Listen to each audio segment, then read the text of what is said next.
Welcome to my classroom civil. আজকে আমরা পড়ব ডাইরেক্ট অ্যান্ড বেন্ডিং স্ট্রেস কলামের ক্ষেত্রে। তাহলে আমি এখানে তিনটে কেস দেখিয়েছি, তিনটে কন্ডিশন দেখিয়েছি। প্রথম কন্ডিশনে কি হচ্ছে, একটা কলাম আছে, কলামের উপর একটা অ্যাক্সিস আছে, অ্যাক্সিস বরাবর একটা ফোর্স অ্যাপ্লাই করা হচ্ছে। সেকেন্ড কন্ডিশন কি আছে, যে এর একটা অ্যাক্সিস আছে, অ্যাক্সিস থেকে ই ডিস্টেন্সে তুমি একটা ফোর্স দিচ্ছ। অ্যাক্সিস থেকে যদি ইসেন্ট্রিসিটি ডিস্টেন্সে তুমি একটা ফোর্স দাও, তাহলে এই ফোর্সটা কি করবে, এর মধ্যে একটা মোমেন্ট জেনারেট করবে। সেই মোমেন্টটাকে আমি P into E, magnitude of this moment is P into eccentricity. That means আমরা এই সেকশনটাকে এই সেকশন আকারে লিখতে পারি। বোঝা গেছে? তাহলে যদি আমার এক নম্বর কন্ডিশনটা থাকে, ডাইরেক্ট অ্যাক্সিয়ালে যদি ফোর্স দেয় এবং এই সেকশনটা যদি এরিয়া এ হয়, সেকশনের এরিয়া যদি আমরা লিখি সেকশনাল এরিয়া যদি এ হয় এবং সেকশনটা যদি একটা রেক্ট্যাঙ্গুলার সেকশন হয়, তাহলে আমরা লিখতে পারি A is equal to B into T. এই যে সেকশনটা আছে, এই সেকশনটা কি হবে, বি ইন্টু ডি। ঠিক? তাহলে এই পুরো সেকশনটাতে কি হবে, একটা কম্প্রেসিভ স্ট্রেস তৈরি হবে। সেটা কি, আমি লিখতে পারি ফুল সেকশন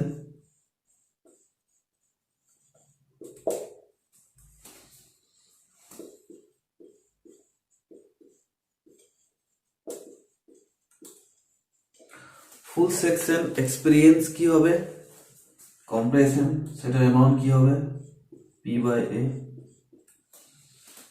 বোঝা গেছে? এবার যদি সেকেন্ড কেসটা আসে, যে তুমি অ্যাক্সিসে ফোর্স না দিয়ে একটা ই ডিস্টেন্সে তুমি ফোর্সটা দিচ্ছ, সেই ই ডিস্টেন্সে ফোর্স দেওয়ার জন্য একটা মোমেন্ট তৈরি হবে। এই মোমেন্টটা কি করবে, এটাকে বেন্ড করবে। কিভাবে বেন্ড করবে, এইভাবে বেন্ড করবে। এই সেকশনটা এখন হয়ে যাবে ঠিক এইভাবে।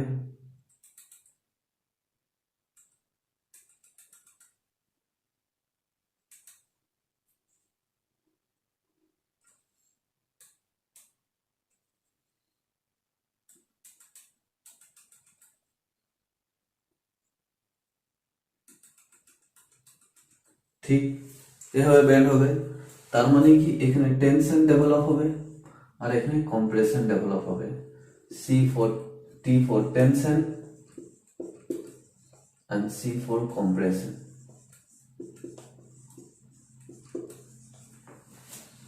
বোঝা গেছে? তাহলে এই যে টেনশন আর এই যে কম্প্রেশন তৈরি হচ্ছে, আমরা কি দেখলাম এই কেসটাতে বা এই কন্ডিশনের ক্ষেত্রে আমরা এটার ইকুইভ্যালেন্ট এটা লিখতে পারি, P ইন্টু ই মোমেন্ট দিচ্ছে এবং এই ফোর্সটা আমরা অ্যাক্সিসে দিয়ে দিলাম। এভাবে লেখা যায়। তাহলে এই ফোর্সটার দরুন পুরো সেকশনে কি হবে, একটা কম্প্রেসিভ স্ট্রেস তৈরি হবে। কিন্তু এই যে মোমেন্ট আছে, সেই মোমেন্টের দরুন কি হবে, এই সেকশনটা টেনশন হবে এবং এই সেকশনটা কম্প্রেশন হবে। ঠিক? তাহলে আমরা যদি একটা ইসেন্ট্রিক লোড, তাহলে moment due to eccentric load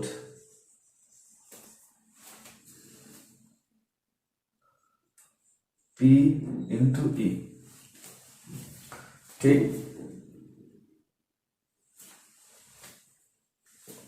বোঝা গেছে? এটা হলো মোমেন্ট। তাহলে আমরা সিম্পল বেন্ডিং থিওরিতে পড়েছি, কি পড়েছি, M by I is equal to E by R sigma by Y পড়েছি। এটা আমরা এইভাবেও লিখতে পারি, M by I সমান কি সিগমা বাই Y। এটাকে আমরা এইভাবেও লিখতে পারি, M সমান কি সিগমা ইন্টু জেড, যেখানে জেড কি হচ্ছে আই বাই ওয়াই, যেখানে জেড হচ্ছে I by Y.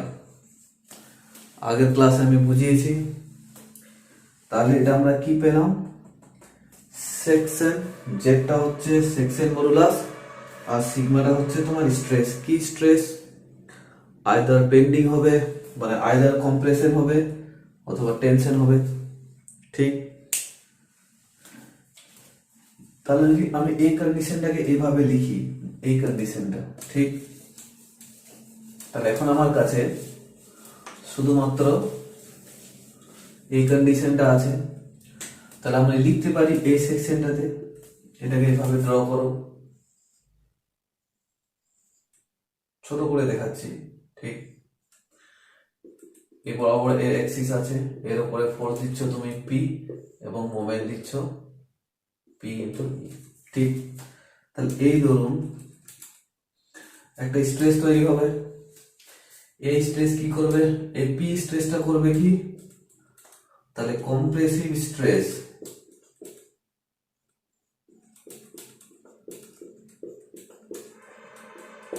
P by এ হবে। এটা কি ফুল সেকশনে, tensile stress or we can say tensile bending stress,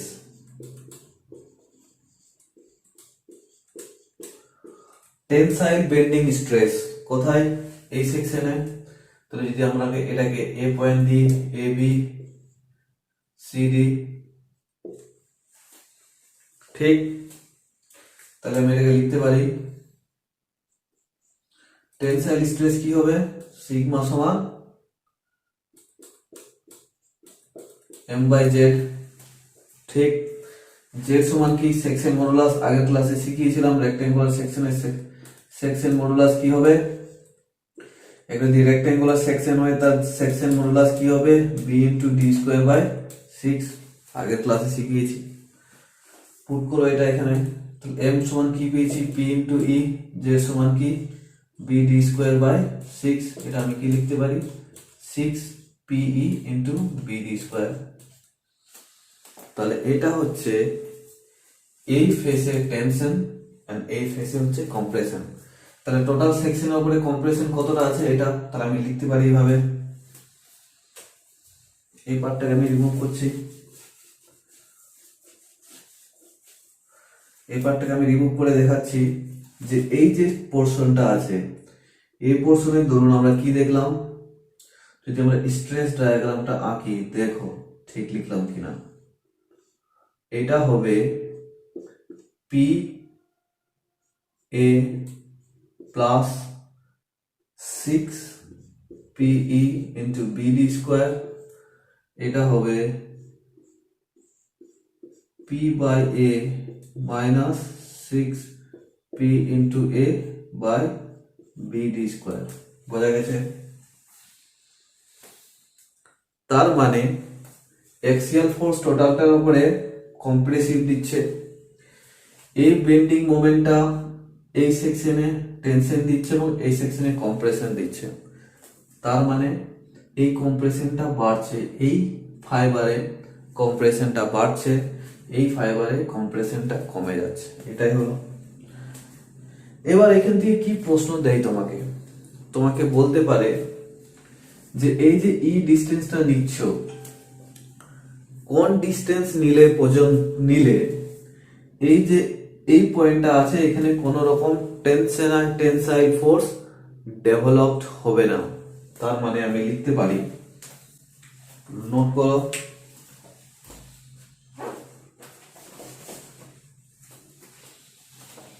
এটা লেখা হয়েছে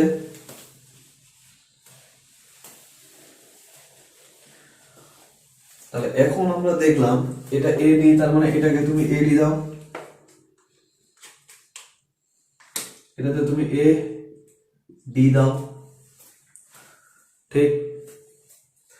তাহলে আমাদের এখানে একটা টার্ম হচ্ছে যে এই যে সেকশনটা আছে তার মধ্যে কোন রকম টেনশন ডেভেলপড হবে না। তার মানে আমি লিখতে পারি stress H point A equals to 0, এটা 0 হতে হবে। এটা যদি 0 হয় তাহলে এই ডায়াগ্রামটা কি হবে, এরকম একটা কিছু হবে। তাহলে এখানে কি টেনসাইল ফোর্স, আমরা বলতে পারি এ পয়েন্টে স্ট্রেস হচ্ছে 0, তার মানে এর মধ্যে কোনো রকম টেনসাইল স্ট্রেস ডেভেলপড হয়নি। তাহলে আমরা এটাকে লিখতে পারি P by A minus 6 P E by B D square সমান হচ্ছে 0। তাহলে দেখো পি পি কাটলো, আমি এটাকে এভাবে লিখতে পারি পি বাই বিডি সমান 6 পিই বিডি স্কোয়ার। এখান থেকে পি পি কাটলো, এখান থেকে বিডি, তাহলে এখানে শুধু একটা ডি রইলো। তাহলে আমি কি লিখতে পারি 1 সমান 6 ই বাই ডি। ঠিক লিখলাম? ঠিক লিখেছি। তাহলে ই সমান কত হচ্ছে, ডি বাই 6। এটা হচ্ছে তোমার ইম্পর্টেন্ট একটা রেজাল্ট। তার মানে এই যে তুমি ই ডিস্টেন্সে ফোর্সটা অ্যাপ্লাই করছো, এই যে তুমি ই ডিস্টেন্সে যে ফোর্সটা অ্যাপ্লাই করছো সেটা ডি বাই 6 এর বেশি হবে না। যদি এর বেশি হয় তাহলে কি করবে, এখানে টেনসাইল ফোর্স ডেভেলপড হয়ে যাবে। তাহলে এই মানটা পুট করো, এখানে ই এর মানটা পুট করো, দেখো এ ভ্যালুটা কত আসে, এটাও একটা ইম্পর্টেন্ট রেজাল্ট। তাহলে এটা হলো 0 কার, কখন, যখন ই হচ্ছে ডি বাই 6। তাহলে আমি একটা এখানে কনক্লুশন করতে পারি যে ই এর value less than equal to D by 6 হলে there will be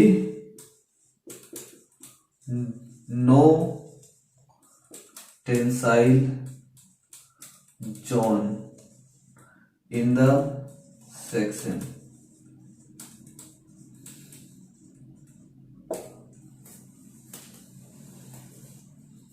ক্লিয়ার? তাহলে যদি এখানে 0 হয় তাহলে এই ভ্যালুটা কত হবে, তাহলে ই এর জায়গায় কি পুট করবো আমরা, ডি বাই 6। দেখো কি হয়, পুট করো। তাহলে এটা কি দেখলাম আমরা, P by A means BD plus 6 P, এর জায়গায় কি লিখতো, D by 6 into BD square. ঠিক? তাহলে বিডি 6 কাটলো, ডিডি কাটলো, তার মানে 2p বাই বিডি। এটাও পরীক্ষায় দেয়। কোন কন্ডিশনে টেনসাইল জোন যাবে না, টেনসাইল জোন ই এর ভ্যালুটা জানতে চাই, এবং সেই ক্ষেত্রে কম্প্রেসিভ স্ট্রেসটা অন্য ফাইবারে কত হচ্ছে বা এই যে ডি পয়েন্টে কত হচ্ছে সেটা তোমার কাছে জানতে চাই। ঠিক? এবার আমরা তো দেখলাম যে একটা ইসেন্ট্রিক অ্যাক্সিয়াল বরাবর, এই কেসটা কি জানো, ধরো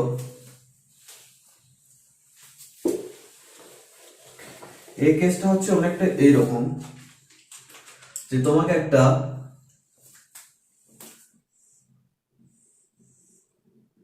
রেক্টেঙ্গুলার সেকশন, ধরো এটা আছে, এই টপটা, এর একটা ভি বা ডি আছে। এবার যদি মোমেন্টটা এইভাবে কাজ করে তাহলে এ অ্যাক্সিস থেকে এর ডিসটেন্সটা হচ্ছে ই। ভালো করে বোঝো, ফোর্সটা তুমি এই পয়েন্টে দিচ্ছ, বা অনেক সময় তুমি ফোর্স এই পয়েন্টে দিচ্ছ, সেটাও একটা অ্যাক্সিস বরাবর অ্যাক্ট করছে। তুমি ওই পয়েন্টটা এই জায়গায় দিয়েছো, তাতে কি করবে, একটা মোমেন্ট তৈরি হবে এভাবে।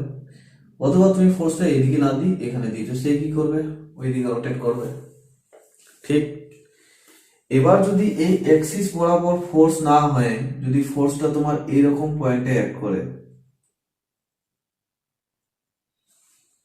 তাহলে কি হবে এটা আমরা জানবো। আমরা দেখলাম যে কোন একটা রেক্ট্যাঙ্গুলার সেকশনে যদি কোনো অ্যাক্সিস বরাবর একটা ইসেন্ট্রিক লোড অ্যাক্ট করে, তাহলে তার ক্ষেত্রে বেন্ডিং স্ট্রেস এবং তার কিভাবে বেন্ডিং স্ট্রেস ডিটারমাইন করা হয় সেটা শিখেছি। এখন আমরা যে এখন এইভাবে এইরকম জায়গায় বা এইরকম জায়গায় ফোর্সটা না অ্যাক্ট করে ঠিক কোনো একটা এরকম জায়গায় লোডটাকে তুমি দিয়েছো, তাহলে এই লোডটা কি করবে, এ অ্যাক্সিস বরাবর ওইদিকে একটা মোমেন্ট দেবে এবং ওয়াই অ্যাক্সিস বরাবর এইদিকে একটা মোমেন্ট দেবে, এবং এই ফোর্সটাকে আমরা এই ফোর্সটা ধরুন টোটাল সেকশনের উপর একটা কম্প্রেসিভ ফোর্স অ্যাক্ট করবে। বোঝা গেছে? তার মানে আমরা এটাকে এইভাবে যদি ড্র করি, এই যে এই পয়েন্টটা আছে, ঠিক এটা আমরা উপর থেকে যদি আমরা দেখি, তাহলে এরা কি দেখবো, এ কি করবে, এইদিকে একটা মোমেন্ট দেবে, মানে এইদিকে একটা মোমেন্ট থাকবে, এটা কিন্তু আমরা এইভাবে ড্র করি। তাহলে এই বরাবর এই সেকশনে এই পয়েন্টে একটা লোড থাকবে পি। বোঝা গেছে?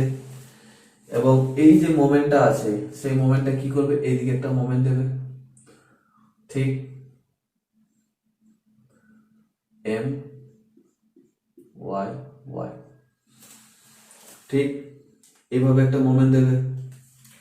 এই কি করবে, আবার যদি আমরা এইভাবে সেকশনটাকে ড্র করি, এই সেকশনটাকে, তাহলে এই লোডটা ঠিক এখানে আসবে, এটা যদি ও পয়েন্ট দিই, এবং আবার এদিকে একটা মোমেন্ট কাজ করবে, সেটা হচ্ছে এম এক্স এক্স। ঠিক, তাহলে আমাদের কি কি জিনিস এখান থেকে জানতে হবে। এক, I X x and I y y are moments of inertia. Moment of inertia from x axis and y axis. ঠিক, আর আমরা কি জানবো যে এম এক্স, এটা এক্স অ্যাক্সিস, ঠিক, তাহলে আমরা মোমেন্টটা নিচ্ছি এক্স অ্যাক্সিস বরাবর, তাহলে কি লিখতে পারি, P into E X. Similarly M Y Y কত হবে,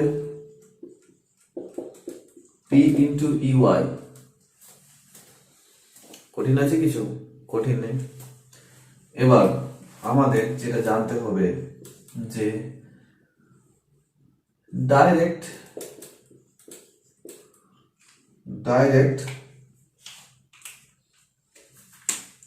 compressive stress, okay, direct compressive stress for concentrated force, এই যে লোড ইউনিট লোড পয়েন্টে অ্যাক্ট করছে লোডটা, তাহলে সেই লোডের দরুন এখানে কি কম্প্রেসিভ প্রেসার তৈরি হবে, সেটা হচ্ছে পি বাই এ। আমরা এটাকে বলতে পারি ডাইরেক্ট স্ট্রেস। ঠিক, এবার দুই সাইডে যে দুটো বেন্ডিং পড়ছে, তার মানে সেই দুটো বেন্ডিং মোমেন্টের জন্য একটা বেন্ডিং স্ট্রেস ডেভেলপড হবে, তাহলে আমাদেরকে সেটাও দেখতে হবে। এটা যদি আমি বি পয়েন্ট দিই, দাও বি পয়েন্ট, এটা ও পয়েন্ট। ঠিক, এবার তুমি স্ট্রেস দিচ্ছ ডিউ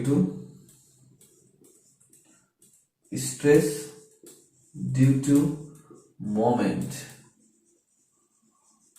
এম এক্স এক্স, এই যে এক্স এক্স মোমেন্টের জন্য যেটা হচ্ছে সেটা কি হবে, স্ট্রেস। আমি কি লিখতে পারি, দেখো এভাবে লিখতে পারি কিনা, সিগমা এক্স, কি লিখতে পারি, M X into Y by I X X, লিখতে পারি কিনা দেখো। এই যে এম এক্স এক্স আছে এই মোমেন্টটা, ঠিক, এর অ্যাক্সিস বরাবর হচ্ছে এটা, বাই আমরা ওয়াই এই ডিসটেন্সটা বাই করলাম, তবে তো সেকশন মডুলাস পাবো। একটা কন্ডিশন গেল, আবার আমরা লিখতে পারি stress due to moment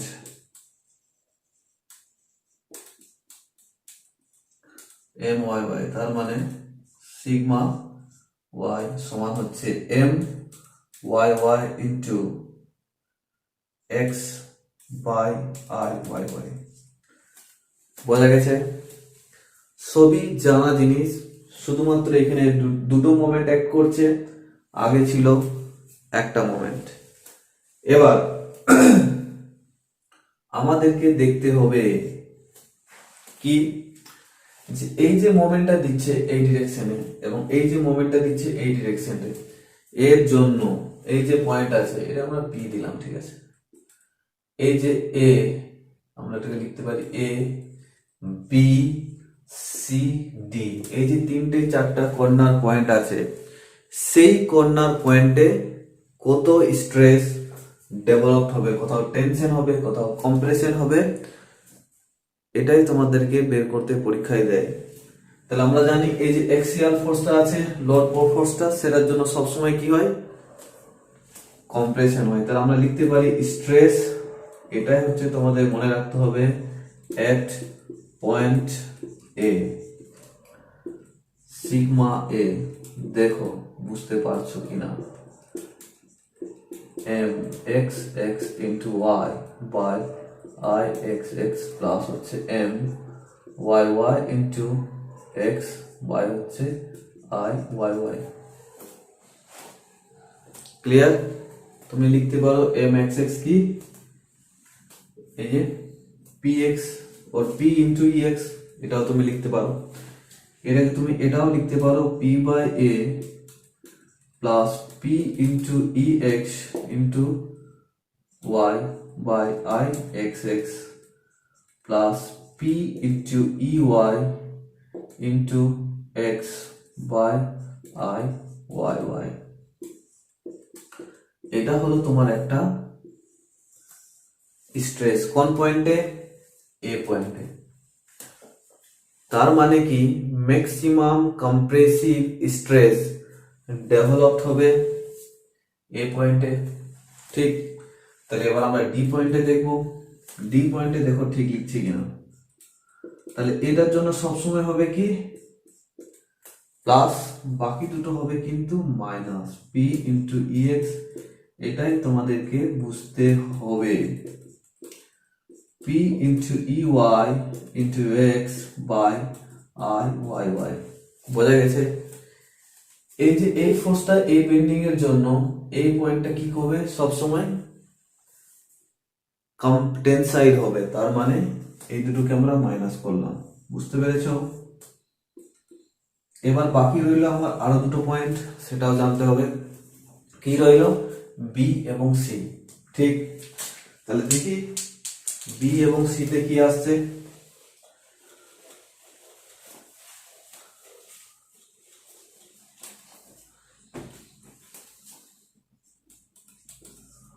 B এবং সি তে কি আসছে দেখি। তাহলে এবার আমি বের করবো সিগমা বি। দেখো এটা তো প্লাস হবে, এখানে তো কোনো গল্প নেই। এবার এই পয়েন্টে যখন এইভাবে মোমেন্ট দিচ্ছে দেখো, তাহলে এই পয়েন্টে কি তৈরি হচ্ছে, কম্প্রেশন তৈরি হচ্ছে। তার মানে এই ফোর্সটা কি, এম ওয়াই, ঠিক, এম ওয়াই। তার মানে plus M Y Y into X by I Y Y, এবং এই যে ওয়াইটা আছে এবং এক্স যেটা আছে, এক্স এর দরুন কি হচ্ছে ভাবো, এক্স কি করবে, এই সেকশনটাকে কম্প্রেসিভ করবে এবং এই সেকশনটাকে টেনশন করবে। ইয়েস, তার মানে এটা হবে M X X into Y by I X X. কোনো কঠিন আছে,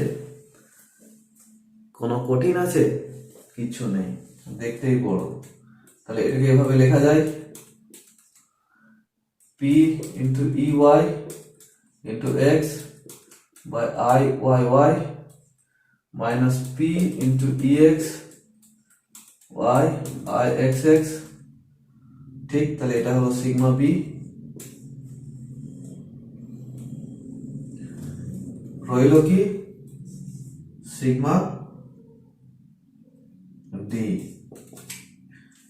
একই জিনিস হবে, শুধুমাত্র এটা মাইনাস হবে।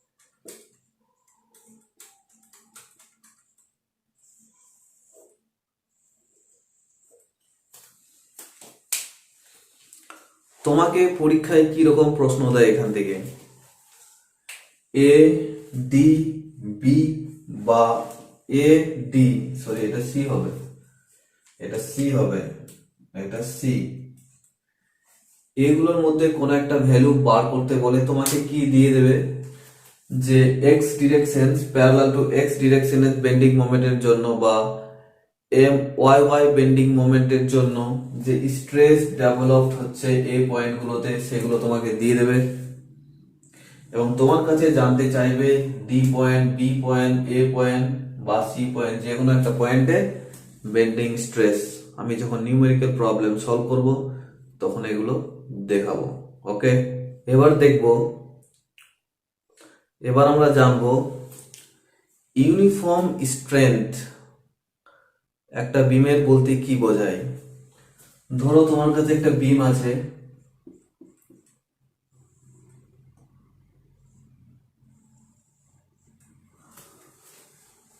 এর এই সেকশন থেকে তুমি যখন আরেক সেকশনে যাবে তাহলে তার যে স্ট্রেংথ হবে সেটা হবে ইকুয়াল, ইউনিফর্ম স্ট্রেংথ। ঠিক, স্ট্রেংথ বলতে আমরা কি বুঝি, এই এম বাই আই সমান সিগমা বাই ওয়াই, এটা আমরা আগে বের করেছি। তাহলে আমি এটা এভাবে লিখতে পারি, এম সমান হচ্ছে কি sigma into I by Y, মানে সিগমা ইন্টু জেড। ঠিক, এটাই হচ্ছে বেন্ডিং স্ট্রেংথ। আমরা যদি শিয়ারের টার্মে লিখি তাহলে লিখতে পারবো শিয়ার ইজ ইকুয়াল টু হচ্ছে এম বাই জেড, এটা হচ্ছে তার শিয়ার স্ট্রেংথ। এই যে স্ট্রেসটা আছে সেটা থাকবে তোমার ইউনিফর্ম একটা পয়েন্ট থেকে আরেকটা পয়েন্ট পর্যন্ত। তার মানে আমি লিখতে পারি এই যে স্ট্রেস হচ্ছে সেটা various of M or proportional to 1 by z, এটা লিখতে পারি। এবার এই যে জেডটা আছে, জেড হচ্ছে ডাইমেনশনাল প্রপার্টি।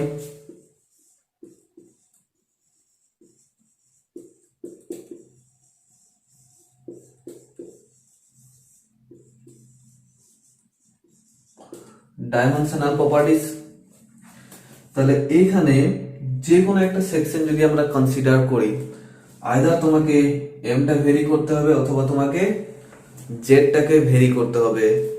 জেড ভেরি করা মানে হচ্ছে তোমাকে ডাইমেনশনাল ভেরি করতে হবে। এটাই হলো তোমার কন্ডিশন। আইদার তুমি মোমেন্টটাকে চেঞ্জ করবে একটা সেকশন থেকে আরেকটা সেকশনে, যেন তার এই যে স্ট্রেস আছে এটা ফিক্স থাকে। এটাই তো আমাদের কাজ, যে uniform strength, that means stress is uniform. এইটাকে ইউনিফর্ম রাখার জন্য এই দুটোর উপরে ডিপেন্ড করে তাহলে তোমাকে একটা ফিক্স রাখতে হবে আর একটাকে ভেরি করতে হবে। ক্লিয়ার? তো আমরা যদি জেড কে ভেরি করি তাহলে আমরা জানি জেড হচ্ছে ডাইমেনশনাল প্রপার্টি। তাহলে আইদার তোমাকে ব্রেথ অথবা ডেপথ এই দুটোকে তোমাকে ডিফার করতে হবে বা ভেরি করতে হবে যেন সিগমাটা সমান হয়। এবার আমরা একটা কন্ডিশন বা একটা প্রবলেম সলভ করব। কি প্রবলেম দেখো, প্রবলেমটা কিছু নয়, ছোট্ট একটা প্রবলেম। তোমার একটা বিম আছে, এর উপরে একটা পয়েন্ট লোড কাজ করেছে, সে W, capital W. Small W কে আমি সবসময় ওমেগা দিয়ে বলি, ওমেগা মিনস স্মল ডাব্লিউ, আমি বারবার লেকচারে বলেছি। এখানে ক্যাপিটাল ডাব্লিউ, ওকে। তাহলে আমরা এর ম্যাক্সিমাম মোমেন্টটা বের করতে জানি। ম্যাক্সিমাম মোমেন্ট, এটা যদি এল হয় এটা হবে এল, তাহলে ম্যাক্সিমাম মোমেন্ট কত হবে, এম সমান কত, বোঝা গেছে? এই যে বিমটা আছে, বিমটা যদি রেক্টাঙ্গুলার হয়, মানে এটা যদি বি হয় এটা যদি ডি হয়, তাহলে এর আই কত হবে জানি, বারবার বলেছি, বিডি কিউব বাই 12, এবং জেড কত হবে বিডি স্কোয়ার বাই 6। এক্ষেত্রে কোনো প্রবলেম নয়। এবার আমাকে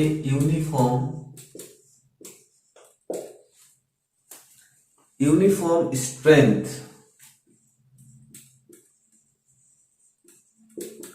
অফ বিমের ইউনিফর্ম স্ট্রেংথটাকে, মানে বিমের স্ট্রেংথটাকে ইউনিফর্ম রাখতে হবে। তার মানে আমরা যদি এটাকে এইভাবে লিখি যে সিগমা ভেরিজিয়া প্রপোর্শনাল, বা আমরা যদি সমানই দাও সমান কি আছে এম বাই জেড, ঠিক আমরা এটাকে এইভাবেও লিখতে পারি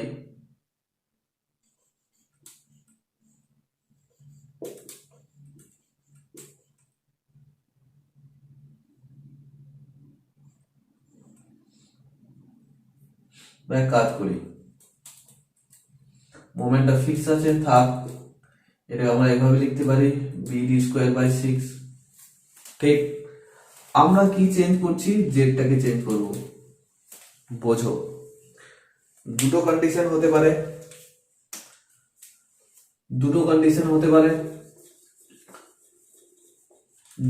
জেড যদি আমরা চেঞ্জ করি তাহলে দুটো কন্ডিশন হতে পারে। একটা কি, আমি বিটাকে ফিক্স করব এন্ড ডিটাকে ভেরি করব। বোঝা গেছে? তাহলে এই পার্টটাকে আমরা এইভাবে লিখতে পারি, ভালো করে দেখো। আমরা কি বি ফিক্সড, এটাকে নিয়ে যাও এইদিকে, তাহলে বি ফিক্সড হলে ডিটাকে ভেরি করছি। ডিটাকে কিভাবে ভেরি করছি দেখো, তাহলে ডি স্কোয়ার সমান আমি এটা লিখতে পারি 6m বাই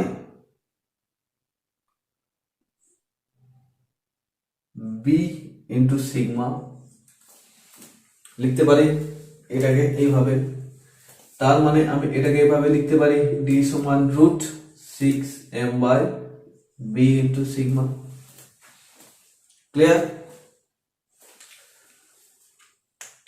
তার মানে তুমি যদি বিটাকে ফিক্স করো এবং ডিটাকে যদি ভ্যারি করো, তাহলে এইরকম একটা রিলেশন তৈরি হচ্ছে। পরীক্ষায় তোমাদেরকে যেটা জিজ্ঞেস করা হয়, এই যে ডিটা ভ্যারি করছো সেটা মোমেন্টের সঙ্গে কি রিলেশনে থাকে বা কি রিলেশনে ভ্যারি হয়, মানে আমি এটাকে এইভাবে লিখতে পারি, কারণ বি ফিক্স ইউনিফর্ম সেকশন মানে সিগমা ফিক্স, ছয়টা একটা কনস্ট্যান্ট, তাহলে ভ্যারি কি হচ্ছে এম। তাহলে যদি তুমি বি ফিক্স করো, ডি কে ভ্যারি করো, তাহলে ডি মোমেন্টের সঙ্গে সমানুপাতিক, proportional to root M. Condition 1। Condition 2, D fixed and B vary. বোঝা গেছে? তার মানে এটাকে আমি এইভাবে লিখতে পারি যে বি সমান কি M 6m by D square into sigma, তার মানে বি প্রপোর্শনাল টু এম। বোঝা গেছে? ডিটা কি ফিক্সড, বিটাকে আমরা ভ্যারি করছি, যেহেতু ইউনিফর্ম সেকশন তার মানে সিগমাটা এখানে ফিক্সড, তাহলে ভ্যারি কি করছে, মোমেন্টের সঙ্গে ভ্যারি করছে। এটাও ইম্পর্টেন্ট, পরীক্ষায় তোমাকে এইটাই জানতে চাই যে একটা ইউনিফর্ম সেকশন যদি হয় এবং তুমি যদি বিটাকে ফিক্স করো, ডেপথটাকে ভ্যারি করো, তাহলে ডেপথের সঙ্গে মোমেন্টের কি সম্পর্ক থাকবে। এক, 2 নম্বর হলো তুমি যদি ডিটাকে ডেপথটাকে ফিক্স করে দাও এবং বিটাকে উইথটাকে যদি তুমি ভ্যারি করো, সেক্ষেত্রে উইথের সঙ্গে মোমেন্টের কি সম্পর্ক হবে, এটা এই দুটো সম্পর্ক হবে। বোঝা গেছে?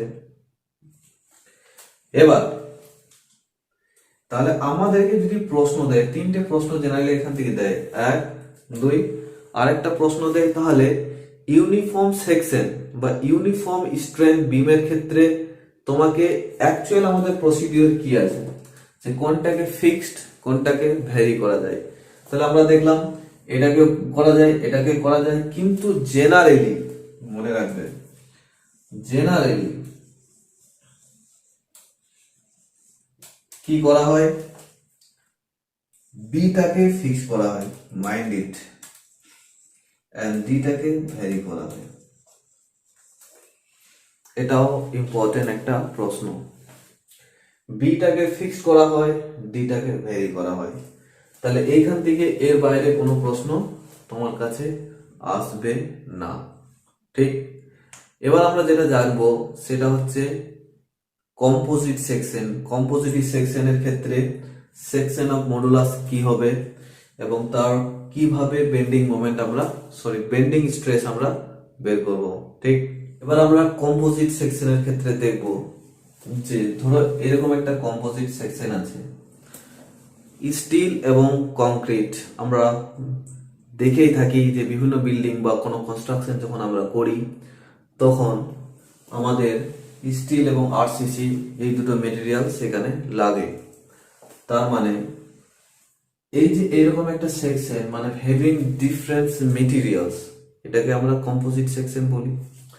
তাহলে এই কম্পোজিট সেকশন যখন তৈরি করা হবে তখন তার একটা সেকশন মডুলাস থাকবে। তাহলে সেটা আমরা কিভাবে বের করব সেটা আমাদের জানার বিষয়।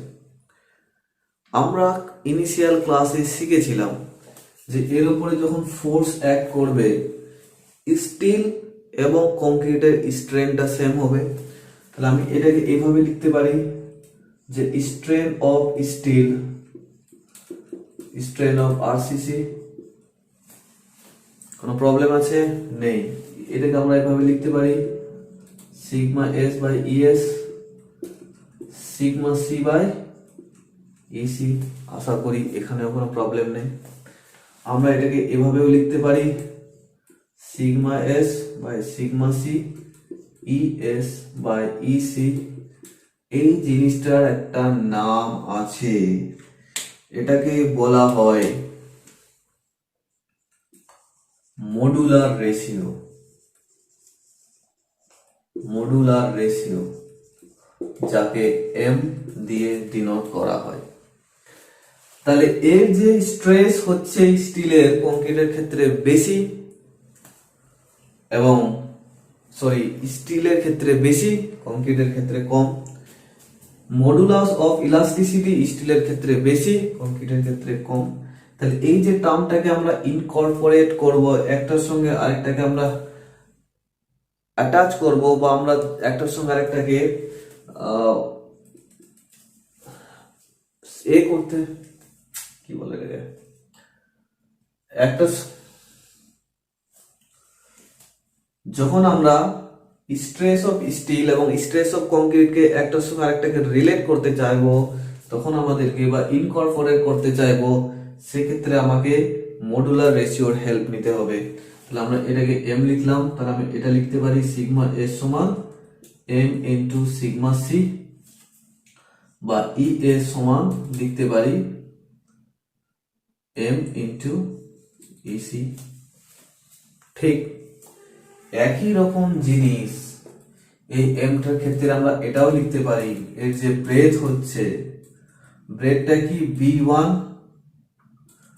প্লাস T1, T2 জায়গার ক্ষেত্রে হবে M T1 plus M T2, mind it. আমরা এমটাকে এইভাবে ইনকর্পোরেট করতে পারি, তার মানে এটাকে আমি লিখতে পারি B1 প্লাস 2M T1। এটা যে তখন কি হবে, এটা একটা রেক্টাঙ্গুলার সেকশন, তাহলে B মানে B1 plus 2M T1 into D square by 6। এটাই তোমাদেরকে পরীক্ষায় দেয়। এখানে তিনটা সেকশন আছে, তোমাকে পরীক্ষায় দুটো সেকশন বলতে পারে, মডুলার রেশিওর মান বলে দিতে পারে, সেক্ষেত্রে তোমাকে জেডটা বলতে পারে, একটা কন্ডিশন হতে পারে। এরকম তোমাকে 2-3টে কন্ডিশন দিয়ে দেবে। তারপরে তোমাকে জিজ্ঞেস করতে পারে কোনটার স্ট্রেংথ বেশি। তাহলে আমরা কি জানি, আবার এটা দেখবো, সিগমা সমান কি, এম সমান কি, সিগমা ইন্টু জেড। তাহলে সিগমাটা কি, এম বাই জেড। তাহলে দেখবে এখানে কোনটা ফিক্সড, এমটা ফিক্স হতে পারে, তাহলে সিগমাটা জেড এর উপরে ডিপেন্ড করবে। তাহলে ওখানে জেডটাকে তুমি দেখবে কোনটার ক্ষেত্রে বেশি বা কোনটার ক্ষেত্রে কম আসছে, সেই করসপন্ডিং এ এখান থেকে তুমি স্ট্রেস পেয়ে যাবে। তোমাকে যদি বলে বেন্ডিং স্ট্রেস কোনটার বেশি হবে, তখন তুমি অটোমেটিকলি বের করতে পারবে। ঠিক, দুটো প্রবলেম এখান থেকে দেয়। নাম্বার ওয়ান, তোমার কাছে এই জেডটা জানতে চাইতে পারে। নাম্বার টু, এরকম তোমাকে আরো দুটো কন্ডিশন দিতে পারে এবং বলতে পারে এক নম্বরটা দু নম্বরের থেকে স্ট্রেস বেশি, বা আমরা বলতে পারি স্ট্রেংথ বেশি। স্ট্রেংথ যদি হয় তাহলে আমরা এটাও লিখতে পারি সিগমা ভেরিজিয়াস। এটা যদি মোমেন্টটা যদি ফিক্স থাকে তাহলে সিগমা ভেরিজিয়াস 1/z। এই জেডটার উপরে ডিপেন্ড করে তুমি সিগমাটা বের করতে পারবে। বোঝা গেছে? নেক্সট ক্লাসে আমরা যা যা পড়েছি, বেশ কিছু ইম্পর্টেন্ট নিউমেরিক্যাল প্রবলেম, গোটা 20টা প্রবলেম সলভ করব এবং তোমাদের এর বাইরে আশা করি কোয়েশ্চেন দেবে না। ঠিক, তাহলে পরের ক্লাসগুলোকে জানার জন্য আমার চ্যানেলকে সাবস্ক্রাইব করো। ধন্যবাদ।